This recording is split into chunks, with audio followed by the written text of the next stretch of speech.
Most of us have too much stuff, right? I mean, as we get older, our stuff tends to grow as well. That's very true. And it's really hard to declutter, especially if it's been handed down to us from loved ones. So I asked experts about why we accumulate so much stuff and why it's so hard to let things go and get organized. Your stuff says a lot about yourself. So much of our sense of identity is caught up in the stuff that we could afford to buy. Christine Whelan is an author and UW-Madison clinical professor of consumer science. The accumulation of stuff is a central topic of her course called Consuming Happiness. When we talk about buying happiness and buying things, what we're really talking about is how we create that story, that narrative of who we are. Through her studies, she says the act of buying happiness is only a temporary feeling. Our mind is always wanting more. One of my favorite graphs to show in class is a graph of the happiness that somebody gets just after buying something, which is really super high, and how the happiness really diminishes because that thing that you wanted just becomes another thing that you have. Notice the last bar of the graph. The value of something increases after you've lost it, which is why it's so hard to let go of your things. People hold on to things in part because they are part of their identity, and they worry that if they don't have them, they will somehow either need them in the future or somehow be lacking a part of themselves. If your stuff is piling up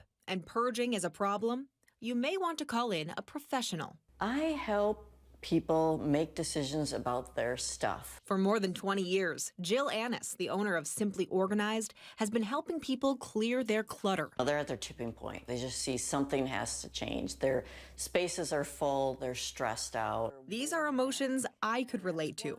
So, Jill came to my house. Are you ready to see the closet? Yes, I'm ready to see the closet. To shine a light. Here she is.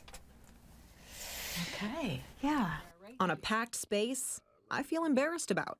I hate looking at my jean pile because I'm like, oh God, I don't even know what I fit into, but maybe that's where we start. Okay, should we pull it out and put it on the bed? Oh, that's kind of deep, huh? Yeah, it's a lot. You got a lot in there. Okay, so let's go through it. Working with Jill, my pile of clothes to get rid of grew bigger.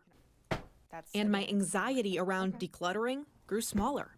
Okay, those are gone. Gone. You're going to want a container near you where you can put that item to donate it, sell it. It's so nice when you can get a little bit of money back for it. Leah Hernandez is the owner of The Cozy Home, a consignment store in Monona. Some of the stuff in her store has been passed down for generations, but didn't serve the current owner. They're just so happy to know that their relatives' things are staying out of the landfill. And the most important part is that someone else is going to love them. It made me feel good to know that the pieces that I had were going to move on to the younger generation who would refurbish it, and it would just continue to go on because the less things go in the environment, the better. While walking around the store after dropping off a table, consignor Dennis Sokolik spotted this mirror. This morning it took me maybe 10 minutes when I did a walkthrough, and I go, okay, that's mine. You kind of feel like that's your philosophy. You can pick something new up if you drop something off.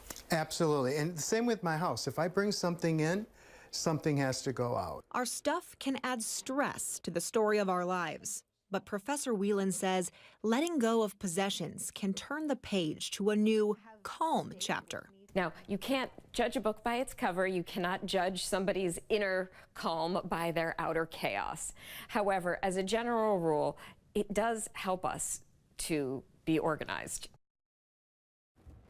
Very interesting. I can really relate to that too. You know, we all have those feelings. So what's the biggest thing that you learned from the professional organizer, let's say? I really learned that, you know, don't make it a big deal. Always be downsizing. In fact, have a bag or a bin in your closet where everything that you want to get rid of just goes. So what if you don't want to get rid of it? That's the hard thing. Then but have a you friend. should. Yeah.